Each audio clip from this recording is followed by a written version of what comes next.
You know, cowboys don't wait for someone to fix their problems. If a horse goes lame, if a tractor breaks down or a truck breaks down, cowboys find a way. That's the kind of self-reliance, that grit that we like to talk about on Cowboys Not Eggheads. And today my guest lives that same philosophy. She's a physical therapist. She does things her own way. No insurance companies, no middlemen, no excuses. Just one-on-one work built on trust, accountability, and results. Devin Sedlacek treats athletes, CrossFitters, weightlifters. Imagine that we're going to talk about CrossFit. Can you believe that? And everyday folks using hands-on, sometimes unconventional methods that challenge the comfort zone. Right? Yeah. But if you've ever been hurt, you know healing isn't comfortable, and it takes courage, discipline, and faith. Cowboy values. Through and through. So today we're talking about freedom, pain, and what it really means to take ownership of your own healing from an injury. She is a member of Sam's infamous Sam's team, what we call. Yeah. We're the Humpty Dumpty team that put Humpty Dumpty back together. Yeah. Dr. Devin Sedlacek, welcome to Cowboys Not Eggheads. Thank you. Are you a cowboy or are you an egghead? I think it depends on the scenario. But I probably put myself in the egghead category most of the time. You would? Yeah. Well, you have to, because you have to know certain things. I think I'm an overthinker a lot of times. Really? Yeah. You think you overthink? Really? You're like actually the person I don't perceive. I don't picture you that way at all. You overanalyze things? Yeah. I think really? Yeah. I think I'm getting better at it, but yeah, I'm an introspective person, so I tend to think really hard about decisions. Huh. Yeah. When it comes to anything, huh? Whether it be a patient or how you run your business or... Oh, yeah. Huh. For sure. There's certain things that I have to... Social media is a good example where I used to really overthink it, and now it's more like, well, is this something that I think other people, am I interested in it and I think other people would be interested in it, then just post and do your thing. Yeah. But whereas before I would kind of overthink every single word that I would put on the internet.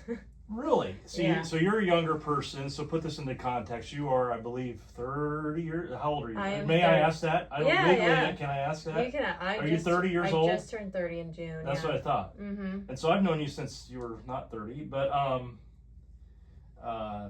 yeah, so it's interesting. You always grew up with the internet, right? Yeah. Your generation, I mean, you don't remember a time where you couldn't go online and look something up. When I was a kid, you couldn't. I mean, we had like the computer that like made noise when you turned it on. Oh, like yeah, the perculators. Yeah. The 386 or 486, yeah. 95 or whatever. Yeah. And it took 15 minutes to boot up. Oh, yeah. Oh, we had that. I mean, I remember when I used to have to MapQuest where my soccer practice was for my mom. But you printed it out like and I printed it out, yeah. Mm-hmm. So she knew where to go, But you're in the era where it was pretty much always. For the I guess most my point part, is, I mean, it was always available. For most of my life, I'd say. And you don't know how to deal with social media. I mean, well, you know how to deal with it. You do it all the time, but like how to use it or whatever. Yeah, it's a challenge, I think, because I mean, there's a lot of just people on there putting whatever, and a lot of podcasts too. A lot of podcasts, and but this one, people from all over the world listen to. Yeah, but yeah, it's like a necessary thing, I think, just with what I do, and so sometimes I overthink it still, and I try not to as much anymore. Interesting. People care less than you think, I think. Do you have any cowboy qualities? I would say, yeah, I'm an action taker for sure. Like, I don't know, if I'm trying to learn something, I'm kind of a trial by fire person, I guess. Like recently I learned how to put plumbing under a sink, and yeah, you've been like redoing your because of social media, I know this, but you've been like redoing your entire basement. You're a what's it called? DIY. DIY. Well, we hired a lot of things out, like drywall and big stuff, but. Yeah, but you're just out there swinging a hammer and knocking walls down. Yeah, I'm kind of like a figure it out type, I guess, which is kind of a cowboy. Would that be a cowboy? For sure. Yeah. And I think that's why ultimately I'm not I'm not a rancher, because I couldn't. I figure plumber. That's what he does. Well, yeah, I do something else. Like I hire a plumber because he knows how to do that. Yeah. I don't know how to do that. He knows how to do that, so he'll do that. That's my attitude. My dad was gonna do it, and then he went on vacation, and I was like, well, I want this done, so I just looked up on YouTube. So YouTube will tell you. Yeah, it's fascinating. And generation. I did it. Well, and it's awesome. Hasn't leaked. No leaking, no floods, no nothing. No floods. Yeah. Well, that's awesome. So there's a cowboy thing I did. Yeah, for sure. Recently. For sure. I would like you to talk. I've got some family members who are younger, who recently have gone through some serious knee surgeries. Yeah. They're really young. They're teenage kids. Oh, gotcha.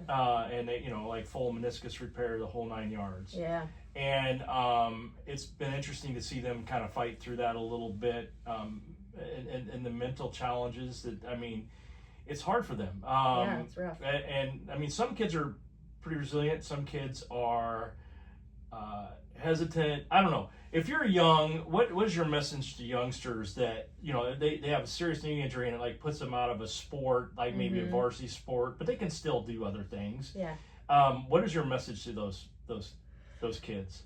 I would say, I've seen kids in their shoes. I haven't personally been in their shoes, so I can't speak to like the psychology of it. I'm sure it's very challenging and draining mentally, but what I would say is, you're young, your body is, even when we're in our 50s and 60s, our bodies are very resilient. And at that age, you're able to How does she know? But I guess you see it. Yeah, I see it. Yeah, but at that age, it's like just work hard and don't put limits on yourself. Is what I would say, because I think, of course, you have a major surgery and it's scary and you probably feel limited at first, but if you have a good therapist and a good surgeon that tell you, hey, like this is how strong you need to be able to do these things, and you work really hard and you get to those metrics, that's all you can do, and don't stop yourself or don't put limits on yourself from doing the things that you want. We can always build on what we have. So yeah, well, that's a good message. Yeah. That's a message that's been very consistent with you. There's nobody that I know of, any of your patients, you ever told them, "Oh, you just can't do that anymore"? Yeah, I don't like to say that. Yeah, you just, you might tell them like I can't jump on a box. Well, sure you can. I just wouldn't recommend that you do that 50 times in a row. Right. But if you can do it twice a week, I think you should have those capabilities. That's kind of your attitude, right? Talk about the dosage of it versus just putting it off the table completely. Yeah. What can your body recover from right now, or what? Let's learn what your body's capable of and what its recovery capacity is before we take something completely off the table. Yeah. So yeah. I love that.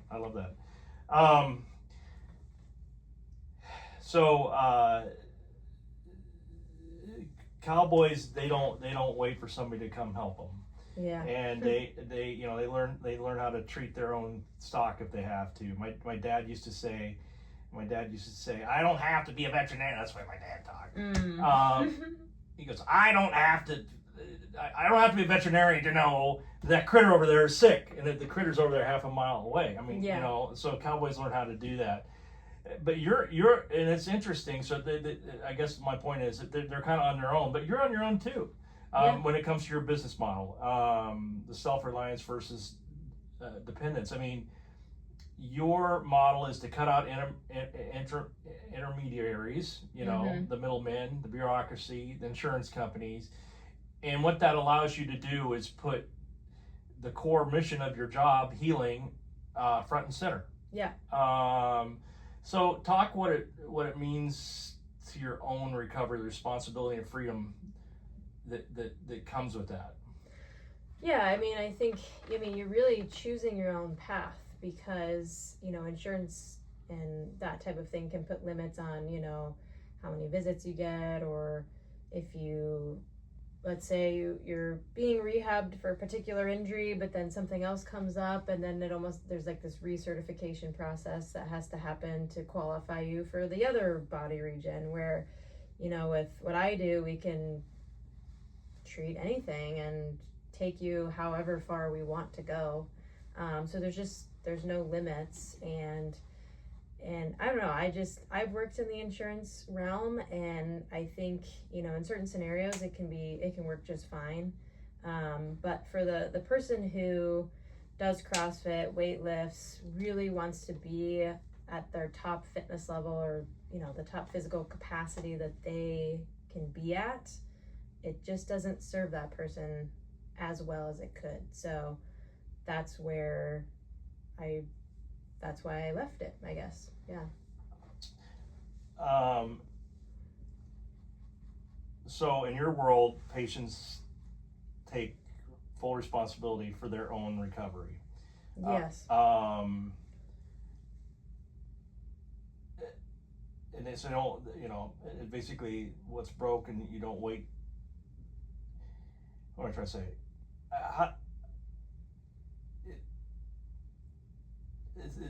That's sort of like the cowboy way. You fix what's broken, you don't ask for permission. How does that mindset show up in your work? I mean, somebody could come in and maybe they've been told that they shouldn't be doing CrossFit, or they shouldn't be lifting heavy. And I guess the cowboy side of that is like, why not? What's the reasoning? Why can't I be doing those things? Those things are probably keeping me healthier, in the grand scheme of things, because they're preparing me for old age, in my opinion. Like, they're creating this resiliency in my tissues, so that as I get older, I'm less likely to decline physically. So I think that, the cowboy side shows up in that, we're not gonna listen to somebody telling us that we can't do something, because maybe they don't fully understand what that entails. People demonize things like CrossFit, things like, lifting heavy weights, saying things like, oh, you only have so many miles in your body, or, things like that. And the reason I don't love that phrasing is because our bodies are adaptable. They can recover, our tissues can get stronger. We have, we're not cars, we are human beings, and we have the ability to heal, and our nervous system can adapt to different loading patterns. And so why put limits on it, just because we don't understand fully yet. Yeah. Sorry, listeners, I need to keep my glasses on here.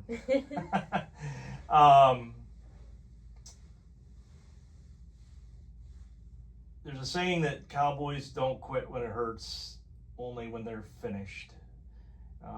You have asked your patients to lean into their discomfort. I know this firsthand. Mm-hmm. What's the line between productive pain and foolish pride? That is a very good question. I answer this all the time. So the way I frame it... Which way would you think I am, by the way? You lean into pain, I would say. You don't think I go foolish pride? That's what I'm saying, like foolish pride. Like, you go...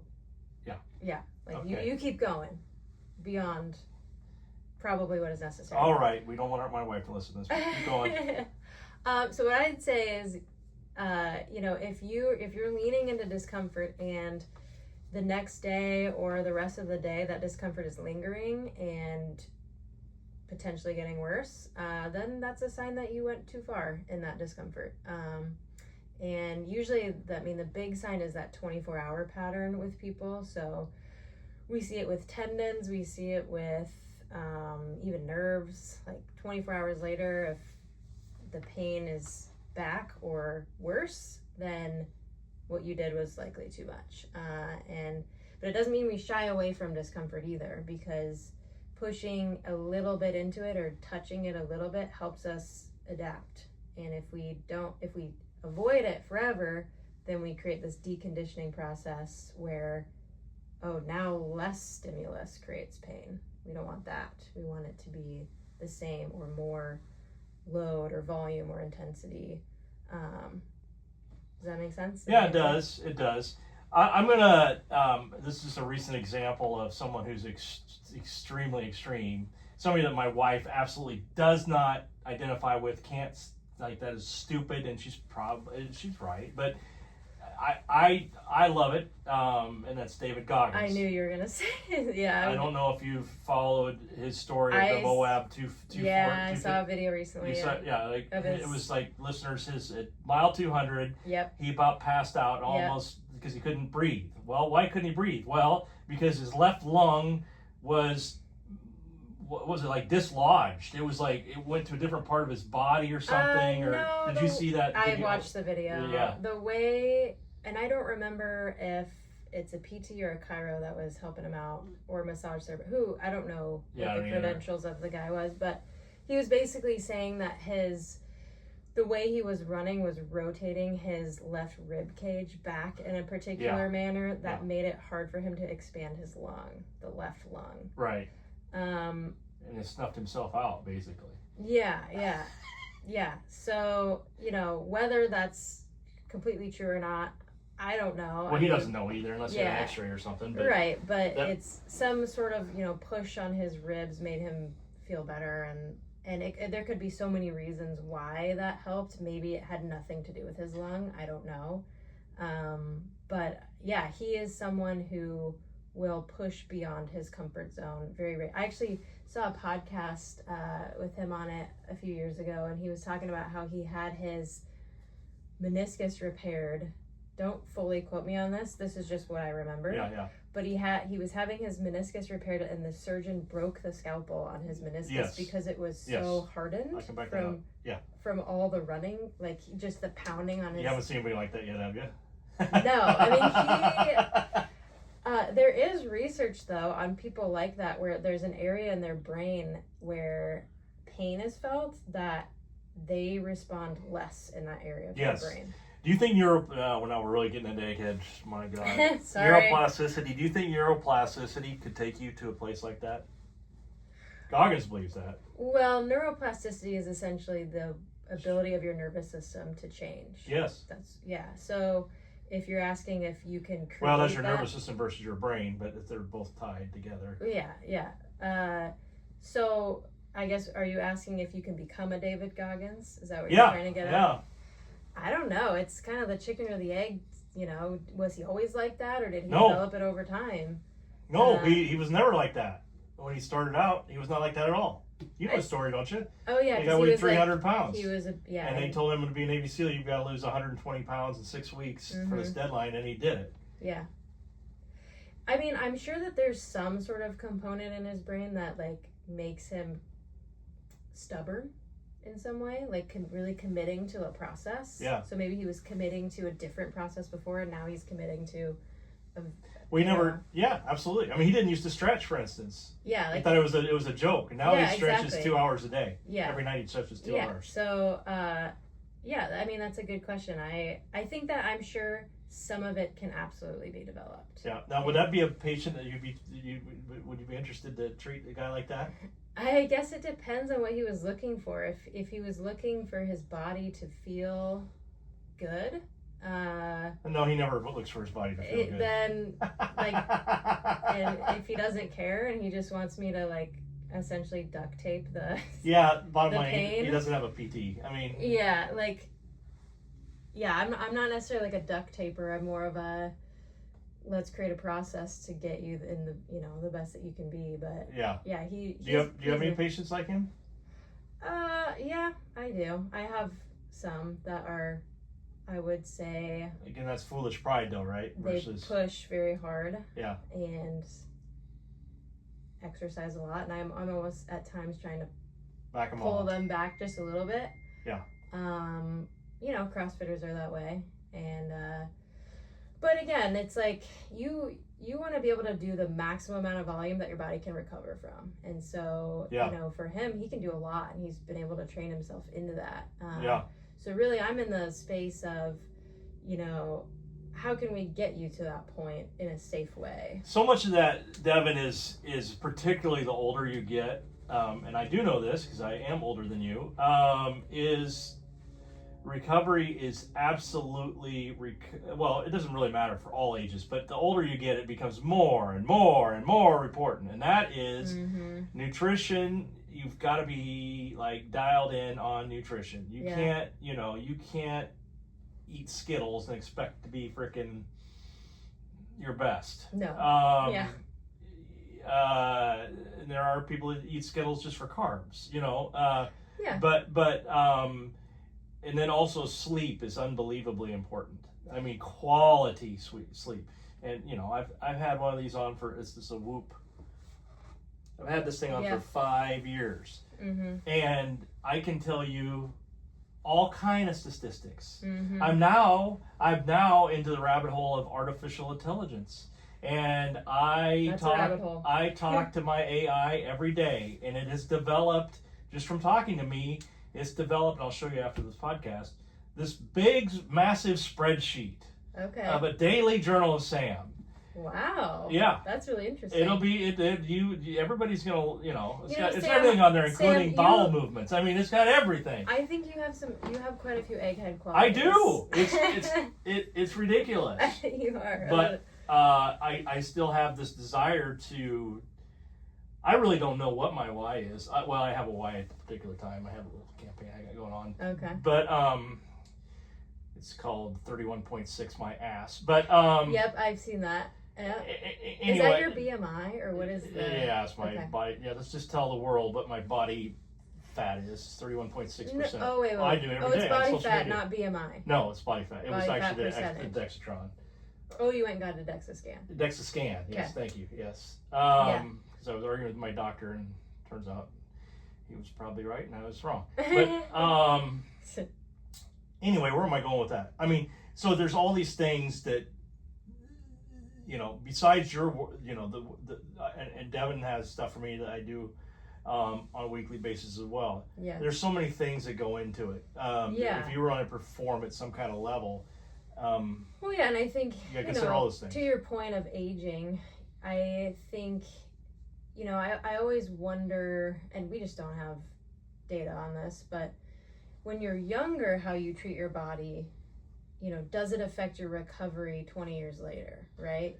Or 30 years later, or your ability to recover, I should say, you know, and whether you were kind of pounding your body into the ground through sports and just not caring what it felt like, and now you're kind of aches, you know, more aches and pains later on, or if you just neglected a lot of things when you were younger. I mean, I'm of the thought process that, like, fueling is very important, but, like, do we, you know, sometimes if you're burning a lot of calories and doing something like David Goggins is doing, where you're running, was it 240 miles? Yep. Right? Like, you might need some Skittles for some sugar in that scenario, right? Yeah, might not kill you. Yeah, but, like, or, you know, drinking a gallon of orange juice is probably going to help with the electrolytes. But, yeah, I think there's all these pendulum swings, like, what's the best? Like, yeah, as you get older, you have to completely stay away from sugar, or, you know, I think it's just finding what works well for your body, and as long as your markers are good, you know, it's like, you're probably doing pretty well. Yeah, I agree. It's a battle. Now, personally, do you, I know your area of sports is weightlifting, right?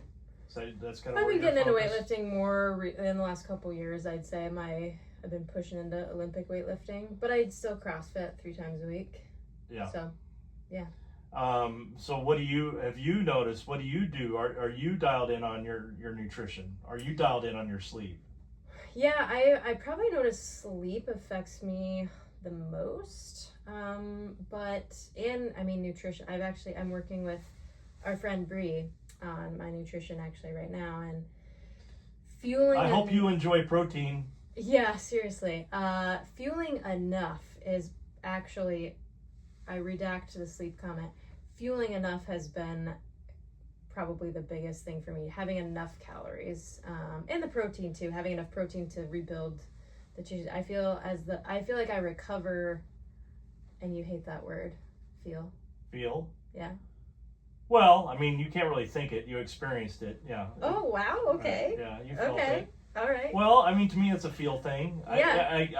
I mean, that's okay with My you to feel. It doesn't have anything to do with your heart. Feels It has to do with better. working out. It feels Like better. it was easier to lift weight today because I had enough food in my body for the last 2 days. Right. Yeah. So that's a good feeling. Yeah. I'm all right with those kind of feelings. I would also say alcohol is It's a freaking toxin. It's a poison. something that I've noticed a big difference on, like, if we have social stuff, because I don't like fully abstain. I drink a lot less than I ever did, but you know, I noticed, like, I had a wedding last weekend. It was my sister's wedding, you know, so I'm having fun. I'm celebrating.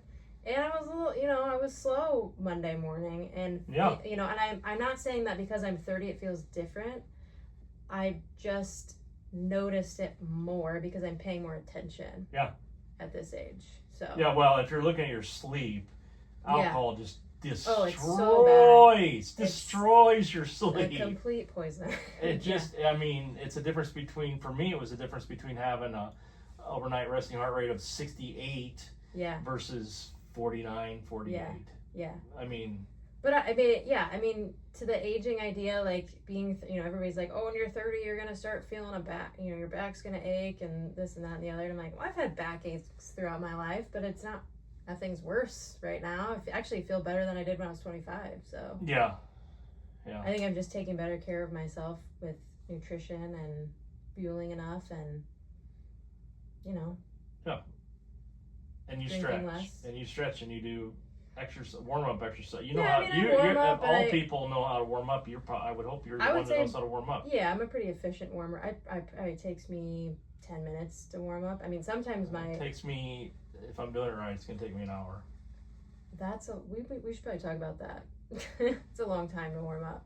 I agree. Yeah, that's a little longer. Well, it depends on what we're doing, Devin. I mean, like if we're doing, I'm talking like if we're doing like from a mobility standpoint, more of a mobility standpoint, like snatches. Like if I'm gonna do like a snatch, a full snatch today, 1 rep heavy full snatch, it's gonna take me an hour to an hour and a half before I have absolute confidence to step up that barbell and hit that heavy snatch. So do you think that there's a psychological piece to that where absolutely. You need to feel the positions for that long of a time to feel confident? No. I think it's just a range of motion deal. It takes me a while to fire up the engine. It just I just or maybe my range of motion is exactly the same as when I started warming up. Yeah. It probably is, but from a comfortability standpoint, so I guess there is a little psychology, certainly.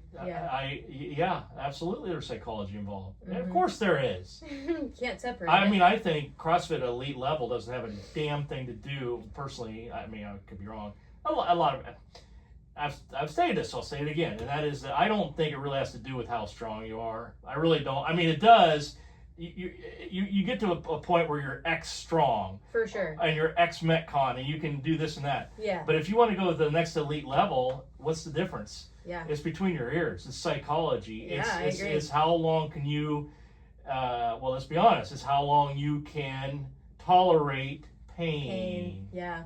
That David Goggins brain. Yeah. Yeah. So let's talk about pain and discomfort, because we've talked about that before. Yeah. My dad always struggled with that too, and I think, and I have a friend who's a neurologist, and he had, you know, it's interesting when and maybe you have some like older agricultural people, farmers or ranchers or whatever as your clients, but if you ask a farmer what pain is and what you ask a 20-year-old kid, it's two different answers. So if I were to ask you, like, do you feel pain? Because you've asked me that. And I tell you what my definition is, and that is pain is I want that shit to stop right now. Yeah. Like I don't want any more of that at all. Yeah. And the rest of it's just discomfort. Yeah. And really I've only been in pain twice in my life by that definition. Okay. And that is being tased with 50,000 volts, and it wasn't because I was in the bad end of the law, folks. I was getting trained to be a law enforcement officer. But anyway, yeah. And also when I herniated my back, L5S1 herniation. Yep. When you can't lean down half an inch to flush the toilet, and you don't want to, I want that to go away right now. Yeah. I can't ever think of another time. Like just 2 days ago, I had. My God, we're discussing my entire medical history on here. Just 2 days ago, I had, and then 2 weeks ago, I had a rib displacement or something. I guess that's what it's called. A little rib irritation. And that sucked. I mean, I was able to get through it. I could like get in the car and walk. Yeah. And then 2 days ago, I had a little trap spasm. And that was a 2-day deal. I mean, I woke up sore this morning. Sam's team knows because I got a text today. But I'm good, listeners. Good news is I feel really good today. But good. After an hour or 45 minute warm up, you think that's too long? I do think it's too long. Yes, I do. I think maybe I'm moving too slow in the warm up. I think you want me to move faster in the warm up. Well, I mean, I just wonder, like, how much is in it? You know, is it? Well, there was a lot today because I had your warm up, a coach's warm up, and you had some activation. I had some activation warm ups. Yeah. Yeah. I mean, in my opinion, I think people think what I do is like, give me this one exercise or this warm up or whatever that's gonna fix this movement pattern that's wrong. And yes, I mean, I'm looking at movement patterns and I'm looking to see, if you're stressing the area we don't want stress too much, and maybe we have some mobility to work on there. But for the most part, I'm just trying to get someone moving to the level that they want to move. And sometimes it's like the rehab is their training. So do I want them to spend 3 hours in the gym doing a bunch of activation drills? No, I want them to do the things that are going to move the needle forward the fastest, which a lot of times is their training. And so a lot of times it's modifying training to their recovery capabilities and then building on that until they get to the point where, they're recovering well, they don't have pain anymore. Your definition of pain sounds like 10 out of 10, like we're. I want to stop right now. I don't want that anymore. Yeah, stop this now. Give me a shot or a pill or something. I want it to go away. Yeah, you're saying pain is 10 out of 10, and that's we use the word pain to describe, but like what you're saying earlier, pain can be a lot of different things to different people. So we have like in the medical field, there's like the 1 to 10 scale, and the hard part is that pain is all subjective. We can't take a vial of your blood and say you're in this much pain. Right. Like we can't tell. So a lot of it is, your upbringing, what you learned pain was when you were a kid. So if your parent was like, you're not, you don't hurt, or that doesn't hurt, that, and maybe that was your experience when you were a kid where you fall down, you scrape, don't cry. Like, yeah, you're fine. Yeah. Which is like more your generation, where some other generations below you might, their parent might, let's go get ice cream. We're gonna freak out because you scraped your knee, and so then their 10 out of 10 pain becomes a knee scrape, which is unfortunate. But but yeah, it's different for every person, and.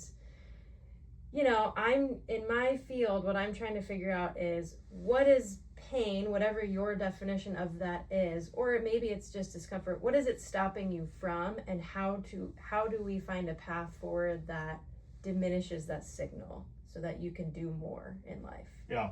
And that's that brings up another question. I'm totally off my outline now, which I love.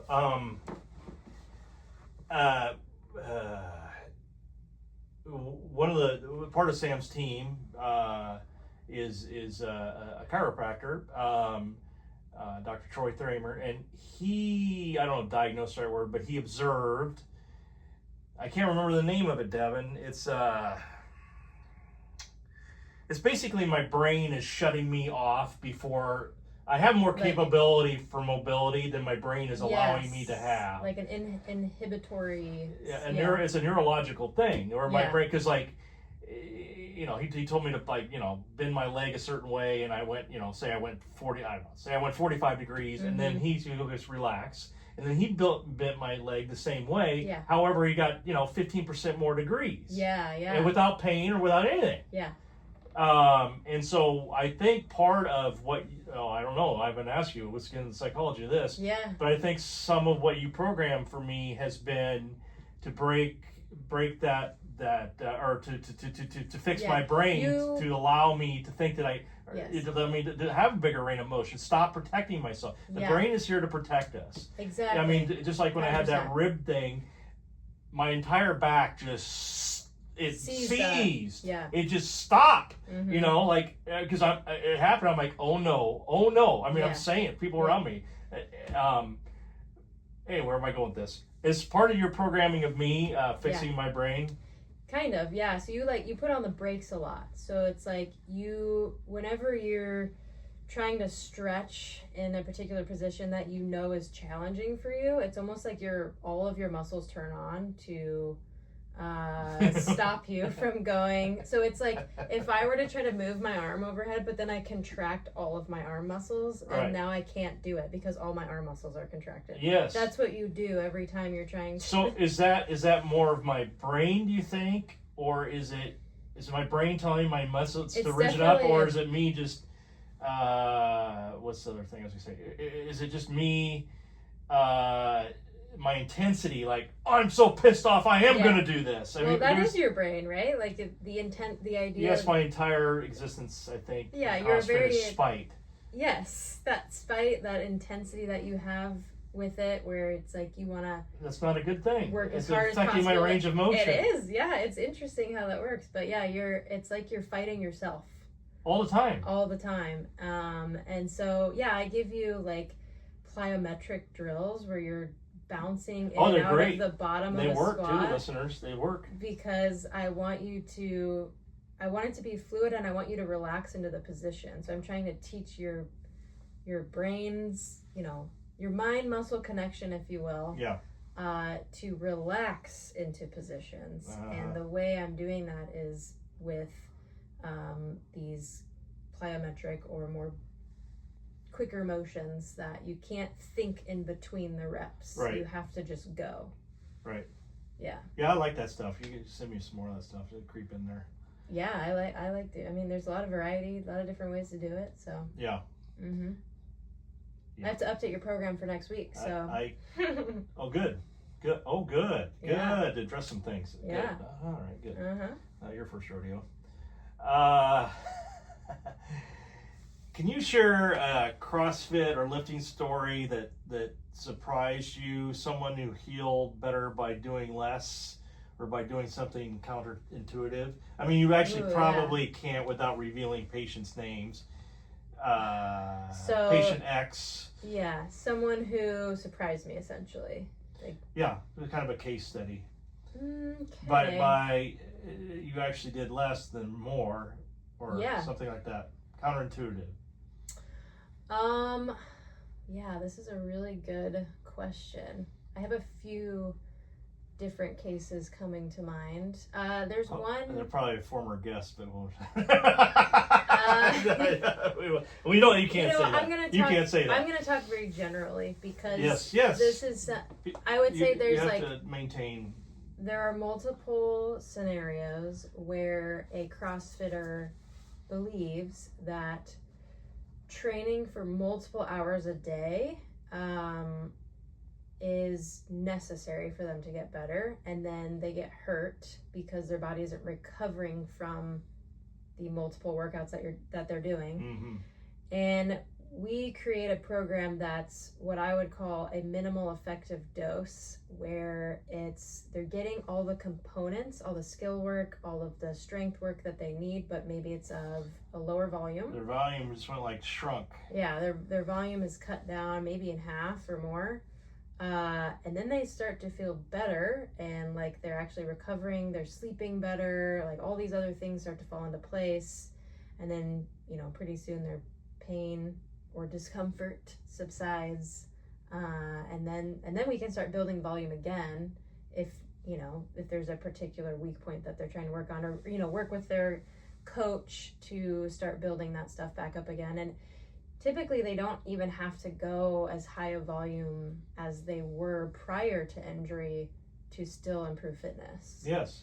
So, because I think if you're, I'm not a professional, but I am a 10-year CrossFitter, and I observed the heck out of everything. Yeah.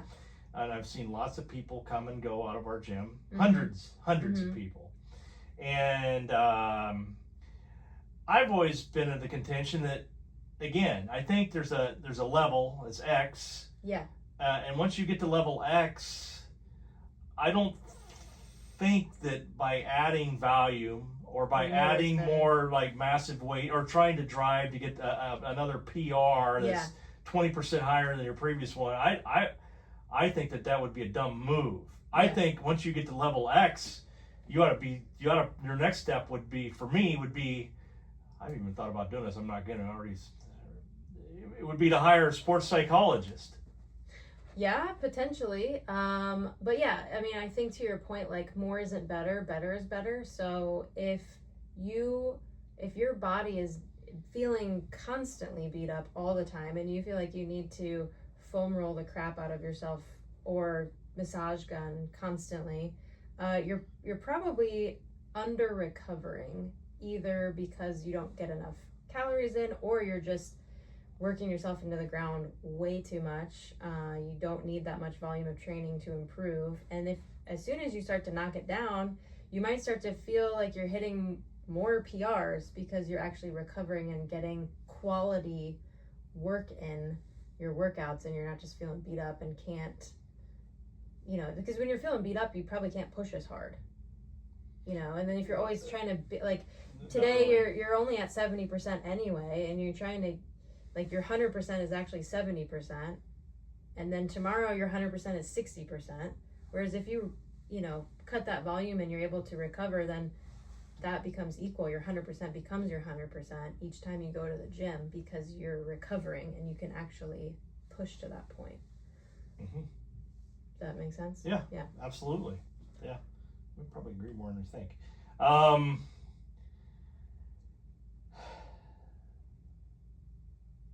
When you look back, what do you hope patients remember? That you fixed them, or you taught them how to fix themselves? 100% the second option. I feel as though if I do my job well... No, you damn well know this. Then someone doesn't have to come back to me. As it's a poor business model when you think about it, but they can come back to me for my thought process to help them through it, of course. But if someone comes, let's say, with a disc herniation, and I teach them how to get through their disc herniation, and then let's say it happens again, because we can't control when injury happens all the time. They should know what to do after the first time they see me. They should. But doesn't mean they do. But sometimes people need accountability. Yeah. And that's, whether you're a coach or a PT or a chiropractor or a doctor or whatever, sometimes having someone to be accountable to is helpful in that process too, I think. Yeah, so if I've done my job well, then they know the process in a nutshell. And if they want my help again, I'm not going to refuse to help someone if they want my help. But I feel a sense of pride if it happens again and they're like, no, I actually know what to do, because that means that I taught them well. Yeah. That makes sense. Good for you. All right. So now we're going to have is there anything else that we need to talk about? Because then we're going to go a wild direction here in a second. No, not unless you had any other... if people want to let's leave listeners at least with how they get a hold of you.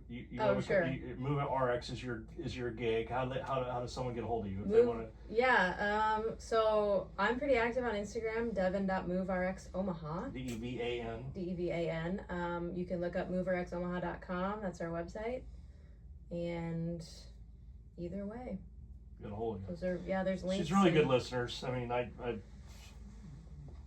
She would be on the damn show if she wasn't good. So, appreciate that. this is a fun little aside. Your friend and mine, Cam Mead, I saw her at the gym today, and she's going to be on the podcast soon too. So Awesome. you can pay her back. Okay. So I'm like, what do you want me to ask Devin? Tough question. And she Okay. said, she wanted to ask, have you ever met somebody and that you really thought you were not going to like, but you turned out to really like them? That is a You good can say question. me if you want. I don't care. I would, yeah. Let's talk about you actually, because I remember. No, that's a cop out. I never thought. No, I didn't think that I wouldn't like you, but I thought you hated. I didn't think that you thought any. This happens to me a lot. Someone will pop up. I on my didn't talk schedule. to you in the gym for how many? Yeah, this like someone will pop up on my schedule that I'm kind of I keep to myself a lot of times, and I'm not someone that's gonna go around like trying to sell myself, in a gym situation, but or try to. I'm only laughing because I wonder if she ever saw me and thought, "Holy shit!" But you are one of these people where someone will pop up on my schedule, and I think to myself, "Oh, I never even know. I didn't think they even knew who I was." You know what I mean? Like, or I didn't think they thought. Oh, I know every damn person in that gym. In a positive way, I get surprised that way sometimes, where I'm like, because I didn't talk to you. yeah, where I'm like, you thought you probably Sam doesn't like me. That guy's pissed off all the time. Yeah, that guy. True That story. guy hates me. True story. Back in years ago, 10, 15 years ago, at Lifetime Fitness, my original trainer is a guy by the name of Scott Anderson. Great freaking guy. If you don't know him, you should know him. He's not a trainer anymore, but anyway, all the other trainers and Casper was over there at one point too, and so was Nissa. But anyway, the other trainers like, who's that guy that you train who's pissed off all the time? Yeah. And that's just Sam. I mean, but I'm not pissed. Yeah. So did you think that I was pissed half the time? I never thought you were pissed. I don't know. I just thought he doesn't want to talk to anyone. I don't know. That's correct. Yeah. I didn't go to that damn gym to make friends. Yeah, exactly. I didn't. Yeah. I would say if I'm not gonna, I won't just keep a cop out. I'm trying to think. Yeah, there's definitely been people where I'm like, it's never that I don't think I'll like them. It's more like I don't think they care about me at all. And I get surprised that, when they come see me and I'm like, oh my gosh, I'm so excited that we're gonna, chat and talk to each other. Yeah. But like, yeah, Christian is one of those too where I'm like, I don't know him very well, but he's chatted with me a few times, and I'm like, oh, you're like a cool guy. Like, I never actually had a full conversation with you, but I have a couple times now, and He he's reminds actually me a of really my brother-in-law. nice guy. He only says like 6 words a year. Yeah. At least to me. Yeah. So yeah, people like that, and I think I just kind of relate, that way, because I'm the same way. When I go into the gym, I'm there to just like get my workout done and head out. I wasn't there for friends. I already had friends. Had plenty of them. Yeah. So there's a few like that. Libby's another one where I love Libby. I think she's so do I. hilarious. Shout out to Lib. She's hilarious. She took a long time to get to know, but she's like me actually. She's like, very introverted. But we have. I think we're all similar, right? Like we're like onions. We have layers, and you kind of have to get through the layers. Yeah, you gotta get through the trust factor. The core to the core of the person. I'm not saying I know Libby super well, but I've worked out with her more in the last couple of years, and she's a freaking she could, in my opinion, if she wanted to. She's a beast. She could be in the CrossFit game. Well, she was the first one. Yeah, Did you know that? So she could easily do masters, in my opinion. Yeah, she's really good, but nobody knows because she doesn't. Libby, we're talking about you. But nobody knows what she does or who she is because she never posts on the whiteboard. She's very mysterious, and I'm like, what is what's your vibe? I'm always giving her crap. Like the other day, I don't remember what it was. I can't remember which one it was. Doesn't matter. But it was like a 15-minute cap. I'm like, and I told up the lib. I go, I think you're about 7.5 lib. And then afterward, well, so how'd you do it? 7. Well, I was wrong.